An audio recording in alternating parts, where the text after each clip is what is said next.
जय हिंद दोस्तों। दोस्तों, आज मैं टॉपिक को डिस्कस कर रहा हूं श्रीलंका के ऊपर। भारत सरकार काफ़ी ज़्यादा तेज़ी से डेवलपमेंट दिखा रही है, या यूं कहें कि एक अपॉर्चुनिटी, एक अवसर मिला है भारत को।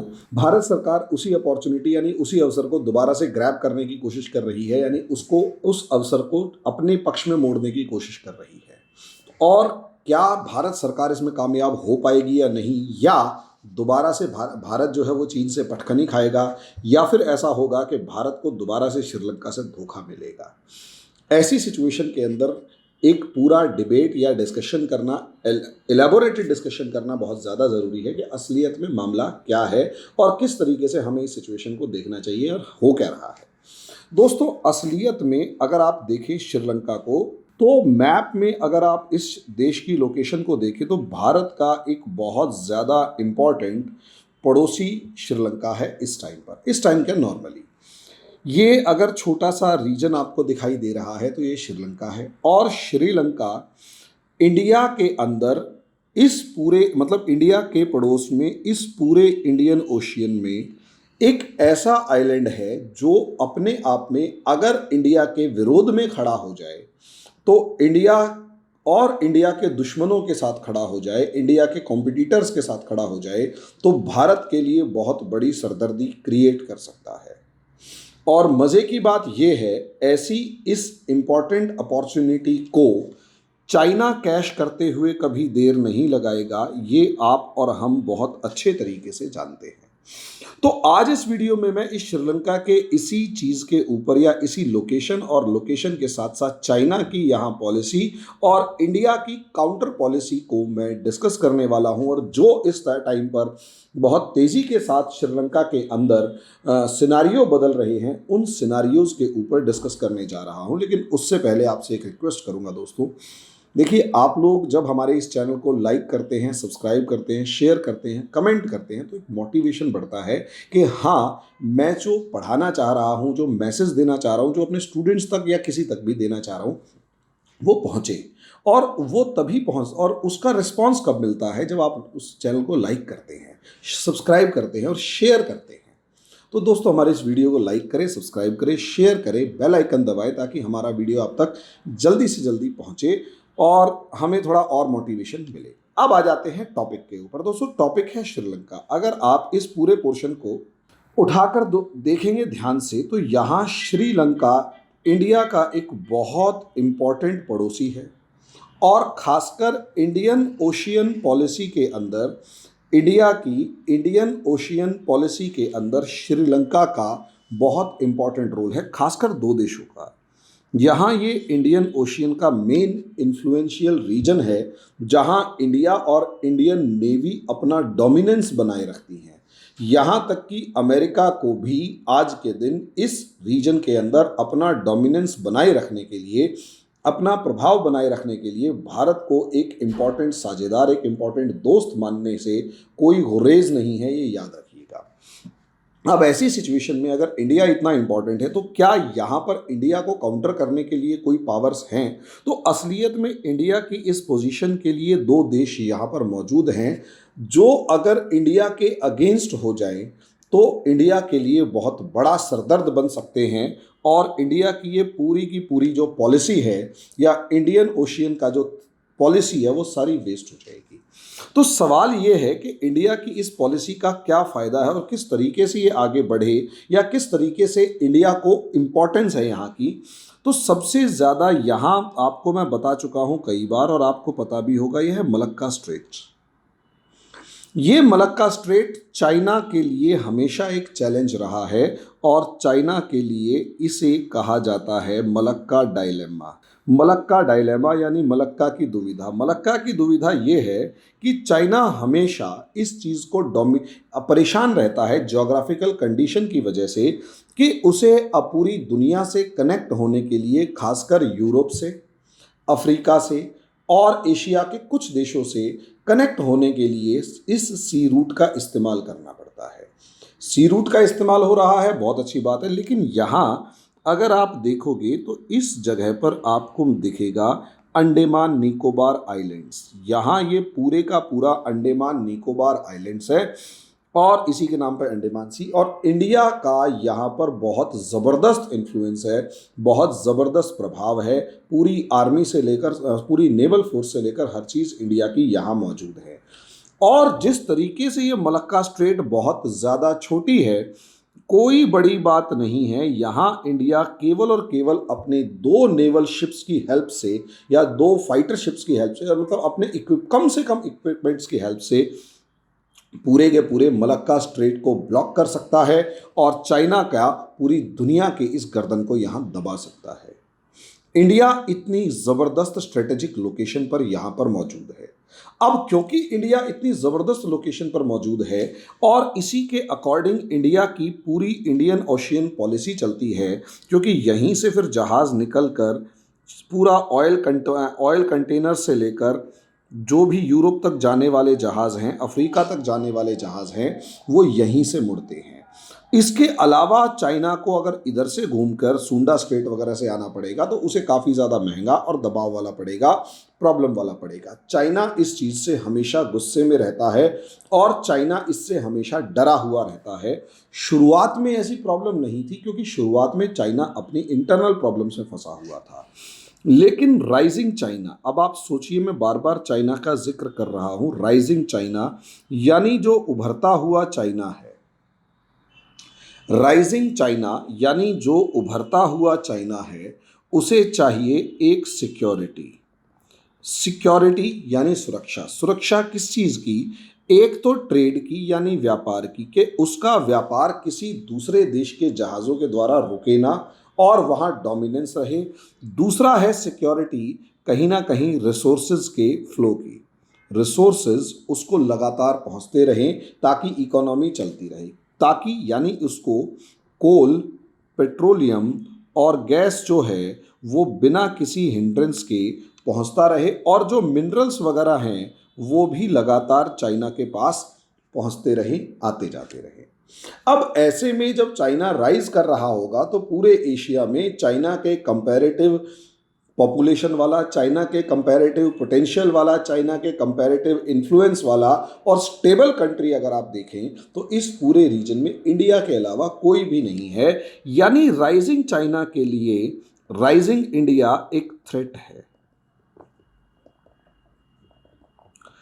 इधर चाइना उभर रहा है, इधर इंडिया उभर रहा है। अब इसीलिए चाइना हमेशा इंडिया से इस मामले में डरा रहता है कि कल को दोनों अगर उभर रहे हैं तो भैया कॉन्फ्लिक्ट होंगे ही होंगे, और अगर कॉन्फ्लिक्ट होंगे ही होंगे, अगर एक दूसरे से विवाद होंगे तो हमें लड़ना पड़ेगा। लड़ना पड़ेगा तो इंडिया तुम्हारी गर्दन दबाते हुए 2 मिनट नहीं लगाएगा, और अगर गर्दन दबा दी गई तो ये समझ लीजिए जितनी इकोनॉमिक पावर है वो सारी धरी की धरी रह जाएगी और आप आगे कुछ नहीं कर पाएंगे।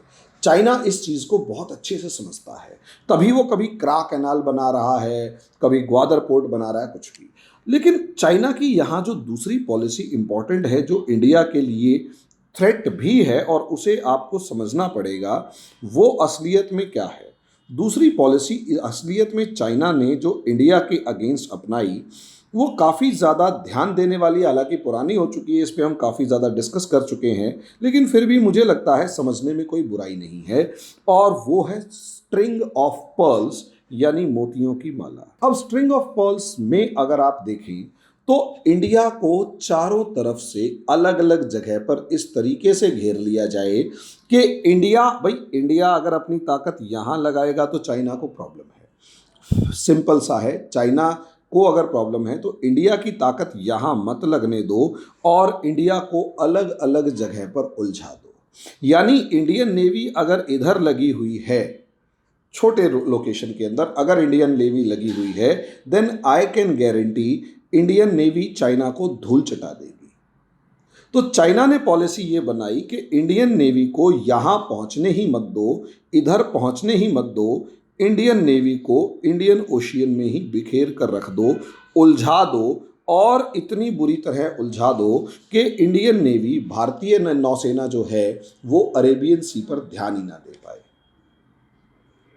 और इसीलिए बनाया गया स्ट्रिंग ऑफ पर्ल्स, और इसी स्ट्रिंग ऑफ पर्ल्स के चलते कभी आप तंजानिया में, कभी केन्या के अंदर, कभी सेशल्स के अंदर, कभी ओमान के अंदर, कभी जिबूती के अंदर, कभी ईरान के क्रिश आइलैंड के अंदर, कभी ग्वादर, मालदीव्स के अंदर हम्बनटोटा, सितवे और कोको पोर्ट्स वगैरह जितने भी हैं, इन सब के अंदर कहीं ना कहीं अपनी प्रेजेंस बना रहे हो अलग अलग तरीके से। ये चाइना कर रहा है किसी ना किसी तरीके से। चाइना ने इस पूरे इलाके के अंदर, और साथ साथ यहाँ अगर आप देखेंगे तो कंबोडिया का जो पोर्ट है उसके ऊपर भी चाइना का लगभग लगभग कब्जा हो चुका है। और वहाँ का तो हाल ये है कि वहाँ पर अमेरिकन इस्टेब्लिशमेंट को तोड़ के चाइना की इस्टेब्लिशमेंट बनाई गई। जो इस्टेब्लिशमेंट अमेरिका के पैसे से बनी थी उसे तोड़ा गया, और तोड़ने के बाद चाइना के इस्टेब्लिशमेंट बनाई गई।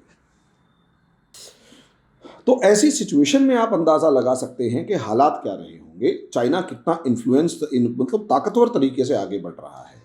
हालांकि यहाँ पर जहाँ मैं निशान लगा रहा हूँ, यहाँ डियो गॉर्शिको नाम की जो अमेरिकन फ्लीट है, 25th फ्लीट, वो अमेरिकन फ्लीट यहाँ मौजूद है और यहाँ पर इंडियन ओशियन के ऊपर एक दबदबा बनाए रखने की पूरी कोशिश करती है। ढूंढने की कोशिश मत करना, जीपीएस के ऊपर आपको ये नहीं मिलेगा, क्योंकि अमेरिकन कंट्रोल्ड सिस्टम है और अमेरिका अपने किसी भी मिलिट्री बेस की लोकेशन या फोकस को आपको देखने नहीं देगा, ये पक्की बात है।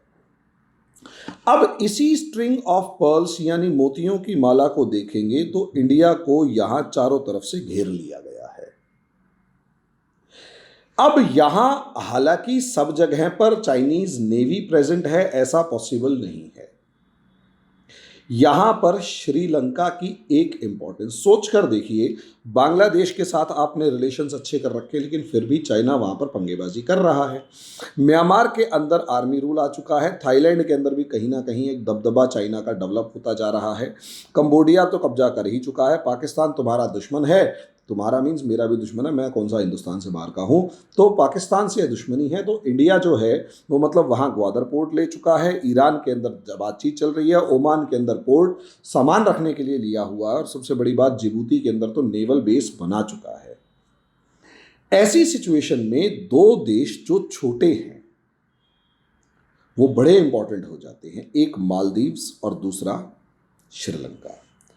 अब यहां समझने की कोशिश कीजिए कि अगर ये जो दोनों के दोनों देश हैं, जो मालदीव्स है और श्रीलंका है, अगर आप हमें से थोड़ा एक्सपेंड करें तो मालदीव्स तो अभी ये देखो थोड़ा सा दिखाई दे रहा है यहाँ। अब ये दो देश हैं और सबसे बड़ी बात ये है, दो छोटे छोटे देश हैं। मालदीव्स तो इतना छोटा देश है कि एक्सपेंड करने के बाद भी आइलैंड नहीं दिखा, सिर्फ नाम लिखा हुआ गया कि यहाँ से मालदीव्स है, और यहाँ पर श्रीलंका है। इंडिया के बिल्कुल पड़ोस में, नाक के नीचे ये सारे काम हो रहे हो, और यहां पर चाइनीज नेवी प्रेजेंट हो, तो कैसा रहेगा। अब सबसे बड़ी बात है, आप काउंटर करोगे, काउंटर कैसे करोगे। असलियत में चाइना की सबसे बड़ी ताकत क्या है? चाइना की सबसे बड़ी ताकत है डेट। चाइना की सबसे बड़ी ताकत है डेट, यानी डेट का मतलब है कर्ज। चाइना की सबसे बड़ी ताकत है डेट, डेट का मतलब है कर्ज। किसी भी देश को अंधाधुंध छुपी टर्म्स में उलझा के ऐसा कर्ज दे दो कि वो वापस दे ही ना पाए, और कर्ज देने के बाद उसकी इकोनॉमी को अपने ऊपर डिपेंडेंट बना लो, अपनी इकोनॉमी को अपने ऊपर डिपेंडेंट बना लो। उसकी सरकार को इतना फाइनेंस कर दो, उसकी सरकार को इतना फाइनेंस कर दो कि वो सरकार समझ ही ना पाए कि आपके इन्फ्लुएंस से बाहर जाया जाए या ना जाया जाए। ये गेम नेपाल में भी खेला जा रहा है, ये गेम म्यांमार में भी खेला जा रहा है, ये गेम श्रीलंका के अंदर खेला गया, और अब श्रीलंका के अंदर अब क्योंकि छोटी इकोनॉमी है और छोटी इकोनॉमी, छोटा कंट्री है, और छोटे कंट्री की डेमोक्रेसी की अगर आप बात करें तो डेमोक्रेसी रन्स ऑन इलेक्शंस। जो लोकतंत्र है वो चुनाव पर चलता है, और इलेक्शंस के अंदर चलता है इन्फ्लुएंस यानी प्रभाव, और प्रभाव हर जगह पर एक नेता का हो ऐसा पॉसिबल नहीं है। इसीलिए इस इन्फ्लुएंस को बढ़ाने के लिए और इलेक्शंस को जीतने के लिए आपको मार्केटिंग करनी पड़ती है, प्रचार करना पड़ता है। जब आपको मार्केटिंग या कैंपेनिंग करनी पड़ती है, और कैंपेन की अगर आप बात करें तो शो ऑफ करना पड़ता है, और शो ऑफ करना है तो उसके लिए चाहिए फाइनेंस। दूसरा, आपको ऐसे काम करके दिखाने होते हैं इलेक्शन जीतने के लिए, जानबूझकर ऐसे काम करके दिखाने होते हैं जो शायद इम्प्रैक्टिकल से हैं या हर किसी के बस की बात नहीं होता। जैसे कोई ऐसा प्रोजेक्ट बना दिया जाए जिसकी भले ही देश को जरूरत नहीं हो, लेकिन उसकी फोटो खिंचवा कर अलग अलग जगह टांगने से आपको बेनिफिट हो रहा हो। ऐसे में इस प्रोजेक्ट के लिए भी चाहिए क्या? फाइनेंस। अब प्रॉब्लम यहीं से शुरू होती है, और चाइना इस चीज को बहुत अच्छे तरीके से जानता है। यानी कोई भी डेमोक्रेटिक कंट्री के अंदर जो गवर्नमेंट है उसे चाहिए फाइनेंस। और फाइनेंस या तो आप जा रहे हैं वर्ल्ड बैंक के पास, या जा रहे हैं IMF के पास, या दूसरी इंटरनेशनल लैंडिंग ऑर्गेनाइजेशन जो हैं उनके पास। कहीं पर भी जाएंगे तो वो ये देखेंगे कि जो भी पैसा आप ले रहे हैं उसका रिटर्न कितना है, उसका आउटकम कितना है। भैया, आपको अगर एक कार खरीदनी है, मान लिया आप खड़े हुए और आपने मर्सिडीज खरीदनी शुरू करी, खरीदने का प्लान बनाया, आपने बैंक को लोन देने के लिए कहा कि आप मुझे लोन दीजिए, मैं मर्सिडीज खरीद रहा हूं, तो वो आपको बैंक आपका लोन देने से पहले आपकी सिबिल वैल्यू से लेकर, आपकी इनकम से लेकर, प्रॉपर्टी से लेकर, बाकी एसेट से लेकर, आपने क्या क्या मेंटेन किया हुआ है उन सब से लेकर आपको चेक करेगा, झाड़ पछोड़ के देखेगा, तब जाके वो डिसाइड करेगा कि आपको लोन दिया जाए या ना दिया जाए। अब सोचकर देखिए, आपको लोन दिया गया तो उसमें टर्म्स कंडीशंस हैं, और वो टर्म्स कंडीशंस कई बार ऐसी होती है कि आप समझ ही नहीं पाते। अब आपको मान लिया लोन देने से मना कर दिया, सोचकर देखिए आपने मर्सिडीज खरीदनी है और आपके दिमाग पे मर्सिडीज चढ़ी हुई है, क्योंकि वो जो चांद का मुखड़ा है उसने कह दिया कि तेरे बस की मेरे लिए मर्सिडीज खरीदना भी नहीं है, तो चाहे अब कुछ भी हो जाए मर्सिडीज खरीदनी है और आपको ली चाहिए लोन। अब आप बैंक से मांगने गए, बैंक ने मना कर दिया। अब आप एक ऐसे इंसान के पास गए कि भाई तेरे पास बड़ा पैसा, मुझे लोन दे दे, मुझे मर्सिडीज खरीदनी है। अब भाई, आपको गर्लफ्रेंड को खुश करना हो सकता है, नेता को तो जनता को खुश करना है दिखाने के लिए। अब सामने वाले को पता है आपके पास भले ही पैसा ना हो, लेकिन आपके पास एक जमीन है जो प्राइम लोकेशन पर है। उस जमीन को अगर वो जमीन अगर उसे मिल जाए, मान लिया चौराहे के ऊपर दिल्ली के कनॉट प्लेस के पास अंदर आपके पास मेन सर्कल के अंदर 2 दुकानें पड़ी हुई है, करोड़ों रुपए की प्रॉपर्टी है। आपको आपके पापा पैसे नहीं दे रहे, लेकिन दुकानें आपके नाम है, और पता है उस बंदे को कि दुकानें आपके नाम है। वो आपको मर्सिडीज टॉप मॉडल दिलवा के गया, ले भाई ले ले, तेरे लिए ही है, बस लोन दे दियो, और टर्म्स कंडीशंस इतने साइन करवा लेगा कि आपको समझ में नहीं आया। मैं गारंटी से कह रहा हूं, उसने आपको आपकी भलाई में लोन नहीं दिया, या वो थोड़े थोड़े लोन इतने दे देगा कि आपकी प्रॉपर्टी से ज्यादा आपका ब्याज बन चुका होगा, और धीरे धीरे आपके ऊपर फिर दबाव बनाया जाएगा, आप वो प्रॉपर्टी वापस करें। चाइना यही गेम खेल रहा है। पैसा है जबरदस्त भाई, $3 ट्रिलियन के रिजर्व्स हैं। $3 ट्रिलियन अपने आप में बहुत ज्यादा होता है। $3 ट्रिलियन के रिजर्व्स होना अपने आप में अल्टीमेट लेवल का एक मामला है। दुनिया के किसी भी देश के पास आज के दिन इतना रिजर्व नहीं है, फॉरेन एक्सचेंज रिजर्व। और भाई पैसा अगर भरमार है तो भाई पैसा फूकते हुए देर नहीं लगा रहा, और पैसा आ रहा है इसलिए फूक रहा है। अब ऐसी सिचुएशन में इंडिया इसी चीज में तो है।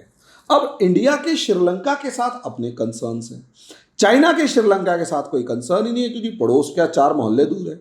और आप या तो पिताजी, भाई आपके पिताजी आपको पैसे देने से पहले आपकी 1000 बार चेक करेंगे, आपका पड़ोसी आपको लोन देने से पहले 1000 बार देखेगा, भाई यार बाप इसका प्रॉपर्टी इसके बाप के पास है, इसके पास कुछ है नहीं, और ये निकम्मा है, वापस पैसे कर नहीं पाएगा। वेल विशर है आपका, वेल विशर कभी भी आपको मर्सिडीज खरीदने के लिए पैसे जल्दी से नहीं देगा। वो 50,000 बार पूछेगा कि भैया क्यों और कैसे वापस करेगा। चाइना ऐसा ही गेम है। इंडिया श्रीलंका का वेल विशर है। अब ऐसी सिचुएशन में पैसा तो इंडिया भी दे सकता है, फाइनेंस तो इंडिया भी कर सकता है, लेकिन इंडिया कम से कम उस फाइनेंस के रिटर्न में अब आप कहोगे क्या श्रीलंका को इंडिया फाइनेंस नहीं कर सकता? क्योंकि अगर मोटे मोटे तौर पर देखा जाए तो $13 बिलियन का लोन है। अब $13 बिलियन का श्रीलंका के पास लोन है और इंडिया के पास मोर देन $600 बिलियन का फॉरेन एक्सचेंज रिजर्व है। तो ऐसी सिचुएशन में क्या हम श्रीलंका को $13 बिलियन नहीं दे सकते? मैं ये कह रहा हूं कि हम श्रीलंका को $13 बिलियन हो सकता है एक बार में पकड़ा के ये कहें, ऐसा इंडिया ने मालदीव्स के अंदर किया है। मालदीव्स के ऊपर $3 बिलियन का लोन था, चाइना उसके ऊपर दबाव बना रहा था, उससे पैसा वापस लेने की कोशिश कर रहा था, वरना उससे कह रहा था मुझे एक आइलैंड दे। इंडिया ने वो आइलैंड बचाने के लिए मालदीव्स का वो लोन जो था अलग अलग तरीके से उतरवाया और उस लोन को इतना कम कर दिया कि अब मालदीव्स उस लोन को उतार सकता है, बाकी इंडिया का इन्फ्लुएंस बढ़ गया। अब श्रीलंका आ जाता है। अब प्रॉब्लम समझिए, अगर आपका पड़ोसी आपको पैसा दे रहा है या आप किसी को पैसा दे रहे हैं और आप उसके वेल विशर हैं, तो आप उसको इंटरफियर करके ये जरूर कहेंगे, उसको समझाएंगे, उसको बार बार बुला के समझाएंगे और कहेंगे भाई देख ये पैसा बहुत कीमती होता है, इस पैसे को ऐसे इस्तेमाल करेगा तो ज़्यादा अच्छी बात है, ऐसे इस्तेमाल करेगा तो ज़्यादा अच्छी बात है। तभी आपके पिताजी आपको पैसा देने से पहले 4 बार समझाते होंगे, बेटा ऐसे नहीं ऐसे कर लियो, ऐसे नहीं ऐसे कर लियो, समझाते होंगे। वही चीज़ यहां पर है। इंडिया के श्रीलंका के साथ बहुत सारे कंसर्न्स हैं और उन कंसर्न्स को अगर आप मोटे तौर पर उठाकर देखोगे तो सबसे पहला कंसर्न जाफना वाला तमिल इशू है। असलियत में श्रीलंका के अंदर है सिन्हलीज और तमिल जो है वहां अप्रॉक्सीमेट 10% के आसपास पॉपुलेशन है। सिन्हलीज जो डोमिनेट कर रहे हैं, उन सिन्हलीज ने तमिलियंस को पैसे देने से मना कर दिया, तमिलियंस को राइट्स देने से मना कर दिया। उनको यहां तक कहा कि अगर आप तमिल की जगह सिन्हली सीखेंगे तो ही आपको गवर्नमेंट जॉब मिलेगी, वरना नहीं मिलेगी। अब ऐसी सिचुएशन के अंदर जब गवर्नमेंट जॉब के लिए आपको कह रहे हैं और तमिल सीखने पर नहीं सिन्हली सीखने में मिलेगी, तो और भी बहुत सारे इश्यूज थे, जिस वजह से क्या हुआ वहां पर शुरू हो गया सिविल वॉर। अब प्रॉब्लम समझने की कोशिश कीजिए, मैं उस डेप्थ में नहीं जा रहा कि इंडिया ने क्या किया, राजीव गांधी ने क्या किया। तमिलनाडु में सिविल वॉर जब शुरू हुआ तो तमिल भाई भाई, एक तो इंडिया के तमिलनाडु में इमोशंस क्रिएट हो गए। अब इंडिया फंस गया। इमोशंस ये क्रिएट हुए कि भाई अगर हम तमिलियंस को सपोर्ट करते हैं, अगर हम तमिल सपोर्ट करते हैं तो श्रीलंका नाराज और पहले अमेरिका फिर चाइना एंटर करेगा, और अगर हम तमिल को सपोर्ट नहीं करते हैं तो तमिलनाडु के अंदर एक तमिल राष्ट्रवाद जागेगा और कहीं ना कहीं इंडिया के लिए हार्मफुल है। ऐसी सिचुएशन में फंस गए और जब ये लोग इंडिया फंस गया, एक दुविधा में आ गया, इस चीज का फायदा चाइना ने उठाया। इंडिया कहता है मैं आपकी मदद करने को तैयार हूं, श्रीलंका को कह रहा है कि मैं आपकी मदद करने को तैयार हूं, बस ये जो तमिल इशू है ना, इसके अंदर जो हम डेवलपमेंट प्रोजेक्ट्स चला रहे हैं, इन डेवलपमेंट प्रोजेक्ट्स को हमें चला लेने दो और आप इन तमिल्स को राइट्स दो। सिन्हलीज जो हैं अपने आप को इस इंडिया के इस एटीट्यूड को इंटरफेरेंस इन पर्सनल मैटर्स मानते हैं। Interference in personal matters of a country, या इंटरनल मैटर्स, पर्सनल तो नहीं कहेंगे, internal matters of a country, देश के आंतरिक हिस्सों के अंदर या आंतरिक मामलों में दखलंदाजी मानते हैं। और कहीं ना कहीं ये अटैक ऑन सॉवरेनिटी माना जाता है। जब ये अटैक ऑन सॉवरेनिटी माना जाता है, संप्रभुता पर हमला माना जाता है, तो एक एंटी इंडिया सेंटीमेंट डेवलप हो जाता है। एक एंटी इंडिया सेंटीमेंट यानी इंडिया के विरोध में एक भावना उत्पन्न हो जाती है। अब यानी ये जो एंटी इंडिया सेंटीमेंट और एक प्रो इंडिया सेंटीमेंट जो है, वो असलियत में श्रीलंका की पॉलिटिकल इशू ये क्रिएट कर देता है। ये पॉलिटिकल मामला बन जाता है और जो राज्य या जो सरकार यहाँ इस पे खेलती है, भाई असलियत में यहाँ पर जैसे जैसे नेशनलिज्म के ऊपर लड़ाई लड़ी जाती है, जितना ज़्यादा कोई जितना ज़्यादा कोई पार्टी राष्ट्रवादी होने का दावा ठोकेगी, उसे उतना ज़्यादा एक बड़ा एनिमी यानी दुश्मन बनाना पड़ेगा। हर देश में होता है। इंडिया के लिए पहले पाकिस्तान था, आज के दिन इंडिया के लिए चाइना है। जहां तक मैं लोगों से डिबेट डिस्कशन सुनता हूं, असलियत में एक मोटे तौर पर इंडियन जो है वो चाइना को अपना सबसे बड़ा दुश्मन मान चुका है। और क्योंकि मोटे तौर पर ये जो देश है, ये मतलब इंडिया जो है वो चाइना को अपना सबसे बड़ा दुश्मन मान चुका है। पाकिस्तान को तो के बारे में तो ओपिनियन ये है कि वो तो अब बस पीछे छूट गया है, उसको तो हम जब मर्जी धो देंगे। चाइना से हमें कॉम्पिटिट करना है, ये कॉम्पिटिटिव स्पिरिट इंडिया में है। और ऐसे में नेशनलिज्म की भावना इंडिया में आ रही है, जिसका आउटकम जो है वो ये नजर आता हुआ ये दिखेगा आप लोगों को जो आगे आने वाले समय में, कि इंडियंस जो है वो चाइना को जब कॉम्पिटिटर मान रहे हैं, तो जो देश, जो पॉलिटिकल पार्टी चाइना को जितनी जोर से गाली बकेगी उतना ज़्यादा उसे वोट मिलेंगे। आज भी ऐसा ही होता है। बालाकोट एयर स्ट्राइक के बाद पूरे इलेक्शन का मूड चेंज हो गया। 2019 का जो इलेक्शन था वो बालाकोट एयर स्ट्राइक और अभिनंदन वाले मामले को देखते हुए पूरा मूड चेंज हो गया। पहले जो इलेक्शन जो था वो डिबेट डिस्कशन चल रहा था, क्या नाम है, एम्प्लॉयमेंट से लेकर दूसरी चीज़ों पर, वो एकदम से खत्म हुआ। वो सारा मूड एकदम से चेंज होकर इसमें आया कि राष्ट्रवाद, और यही एक स्ट्रांग प्रधानमंत्री है जो पाकिस्तान को पाकिस्तान की भाषा में मुंह तोड़ जवाब दे सकता है और घर में घुस के मार सकता है। तो ये जो राष्ट्रवाद की भावना होती है ना, इस राष्ट्रवाद की भावना से पॉलिटिकल पार्टीज बहुत ज़्यादा खेलती हैं। श्रीलंका में भी खेल रही है। यहीं पर वो महिंदा राजपक्सा सरकार है, राजपक्सा सरकार है। अब ये सोचकर देखेंगे, राजपक्सा एक वहां की पॉलिटिकल फैमिली है और आज के दिन इनका श्रीलंका की पॉलिटिक्स पर इतना ज्यादा डोमिनेंस है, इतना ज्यादा डोमिनेंस है आज के दिन इनका श्रीलंका की पॉलिटिक्स पे, कि एक सरकार में घर के 5 बंदे जो हैं एक ही सरकार के अंदर मंत्री हैं। राष्ट्रपति रानिल, वो कौन सा राजपक्सा है, महिंद्रा राजपक्सा प्रधानमंत्री, और 3 और। तो सोचकर देखिए, और बाकी इनके रिश्तेदार हैं। तो कितना जबरदस्त लेवल पर इन्होंने एक ऑटोक्रेटिक पार्टी बनाकर वहां देश के ऊपर सत्ता पर कब्जा कर रखा है। और नेशनलिज्म के सेंटिमेंट से लोग खेलते हैं। अब क्योंकि ये लोग नेशनलिज्म के सेंटिमेंट से खेलते हैं और एंटी इंडिया स्टांस इनका काफी ज्यादा है, और कहीं ना कहीं इस पूरी राजपक्सा सरकार को प्रो चाइना माना जाता है। उसके पीछे का एक सबसे बड़ा रीजन ये भी है कि इन्हें डेवलपमेंट दिखानी है श्रीलंका में। तो जब इन्हें श्रीलंका में डेवलपमेंट दिखानी है, उसके लिए पैसा चाहिए। पैसा कहां से मिलेगा? इंडिया भी दे सकता है, चाइना भी दे सकता है, लेकिन दोनों के बीच में एक सबसे बड़ी खास बात यह है, चाइना पैसा दे के चुप बैठ जाता है कि तुम्हारे इंटरनल मैटर, पॉलिटिकल मैटर्स में और सोशल मैटर्स में मैं इंटरफियर नहीं करूंगा। बस मुझे इतना करो, अपने यहां का हम्बन टोटा दे दो, अपने यहाँ कोलंबो पोर्ट सिटी बनाने दो, जहाँ पर 60 एकड़ ज़मीन के अंदर चाइनीज़ ही रहेंगे, चाइनीज़ खाएंगे, चाइनीज़ करेंसी चलेगी, चाइनीज़ लोग, सब चीज़ें चाइनीज़ होंगी। एक्सक्लूसिव इकोनॉमिक जोन दे दो, यानी वहाँ से प्रॉपर्टी दे दो। तो राजपक्सा जो लोग हैं, इन लोगों को यही चीज़ समझ में आती है। इनको बड़ा अच्छा लगता है कि चाइना से पैसा भी आ गया, सवाल भी नहीं पूछा। इंडिया के साथ मजबूरी ये है कि इंडिया को तमिल इशू को एस्टैब्लिश करके रखना पड़ेगा, मेंटेन करके रखना पड़ेगा।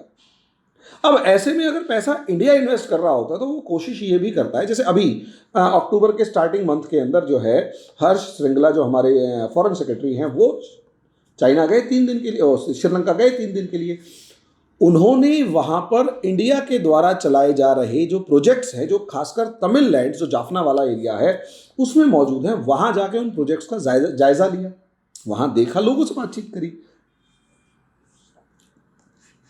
अब जब जायजा लेंगे तो कहीं ना कहीं आप जाके किसी दूसरे देश के बंदों से या उन लोगों की माइनॉरिटी से मिल रहे हैं, तो कहीं ना कहीं एक देश अपनी सॉवरेनिटी को देख रहा होता है कि यार ये तो गलत है। जब वो अपनी सॉवरेनिटी को इस तरीके से देखेगा तो प्रॉब्लम क्रिएट करेगा, और जब वो प्रॉब्लम क्रिएट करेगा तो वहीं से सिचुएशन जो है वो बदलनी शुरू हो जाती है। यहां पर मैं आपको यही चीज समझाने की कोशिश कर रहा हूं कि इंडिया, अब प्रॉब्लम क्या आई है? प्रॉब्लम ये आई है कि राजपक्सा इस टाइम पर फंसे हुए हैं। चाइना का डेट इतना बढ़ चुका है कि एक समय ऐसा आया कि इनको अप्रॉक्सीमेट $3 बिलियन, जितनी उनकी टोटल इकोनॉमी $7 बिलियन की है, उसमें से 13 बिलियन का कर्जा है, जिसमें $3 बिलियन इन्हें वापस करने थे। अब चाइना इनसे कुछ ऐसी शर्तें या कुछ ऐसी चीजें दोबारा डिमांड करने लग गया जो इनको बिल्कुल ही खत्म कर दे, और जो सेंटिमेंट्स हैं, पब्लिक सेंटिमेंट्स, वो चाइना के अगेंस्ट जा रहे हैं। हालांकि पहले भी अगेंस्ट जाते रहे हैं चाइना के, और यही रीजन है कि रानिल विक्रमसिंघे सरकार जो मैत्रीपाला सिरिसेना और रानिल विक्रमसिंघे सरकार जो थी वो प्रो इंडिया मानी जा रही थी और वो आ गई थी। लेकिन मजे की बात यह है, राजपक्सा सरकार जो है मेजोरिटी गवर्नमेंट है और वो माइनॉरिटी गवर्नमेंट थी, वो ज्यादा कामयाब भी नहीं हो पाए, और उसमें से भी कुछ को दोबारा से चाइना के पास जाना पड़ा, खासकर महिला मैत्रीपाला सिरिसेना को। राष्ट्रपति जो है वो प्रो चाइना बिहेव करना शुरू कर चुके थे, रानिल विक्रमसिंघे जो है वो प्रो इंडिया बिहेव कर रहे थे, यानी सरकार कॉन्ट्राडिक्टरी थी। इंडिया ने वो गेम तो खेला, लेकिन जो प्रो चाइना, जो प्रो इंडिया मूव या एंटी चाइना मूड था वो एकदम से एंटी इंडिया हो गया। महिंद्रा राजपक्से सरकार आ गई।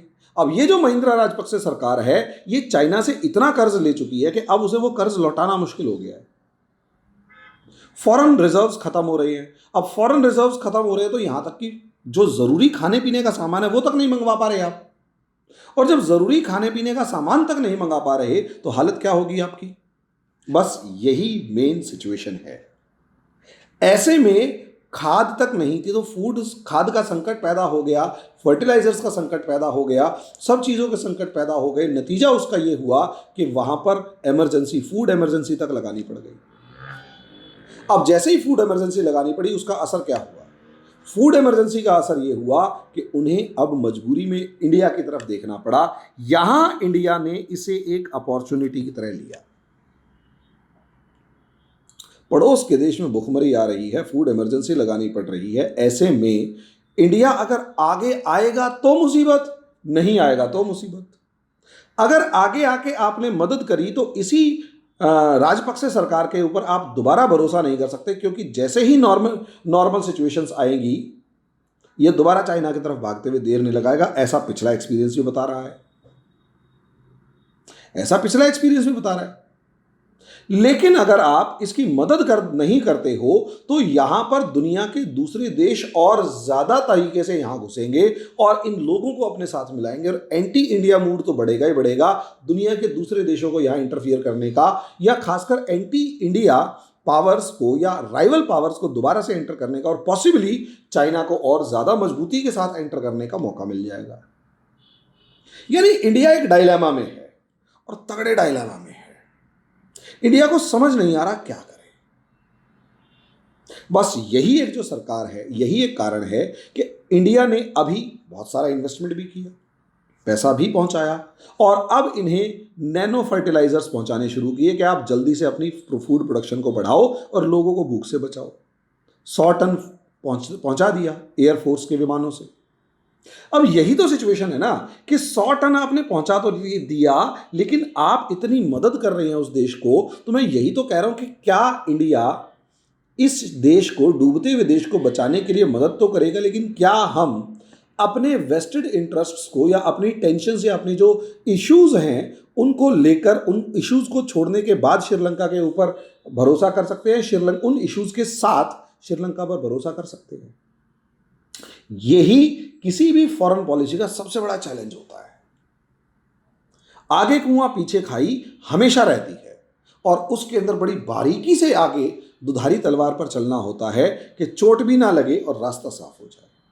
लेकिन मेरा अपना प्रेडिक्शन ये है कि ये जो कोरोना पीरियड है इसमें तो इंडियन फॉरेन पॉलिसी जो है वो दबाव में, मतलब हो सकता है उसको थोड़ी सी एज भी मिल जाए, लेकिन कहीं ना कहीं श्रीलंका के अंदर इंडिया एक बार और दोबारा से अपना इन्फ्लुएंस बढ़ाता हुआ दिखाई देगा। क्योंकि जैसे अडानी ग्रुप को इंडिया वेस्टर्न कॉरिडोर डेवलप करने का, पोर्ट डेवलप करने का मौका मिला, इंडिया और जापान को मौका मिला था, इंडिया ने इन्वेस्टमेंट किया, हम्बनटोटा पोर्ट के पीछे इन्होंने अपना एक एयरपोर्ट बना लिया, बहुत सारे काम इन्होंने ऐसे किए जिसका असर फॉरेन पॉलिसी के मामले में दिख रहा है। लेकिन ये कितने लंबे टाइम तक रहेगा और कब ये राजपक्से सरकार पलटी मार जाएगा, मुझे इसके ऊपर भरोसा नहीं है। और यही कारण है कि मैं हेडिंग डाल चुका हूं, या हेडिंग डाली कि क्या भारत फिर से धोखा खाएगा। आपको इस वीडियो में क्या चीज़ नहीं समझ में आई वो भी बताइएगा, क्या समझ में आई वो भी बताइएगा। बाकी हम लगातार डिस्कशन करते रहेंगे। अभी के लिए इतना ही, धन्यवाद।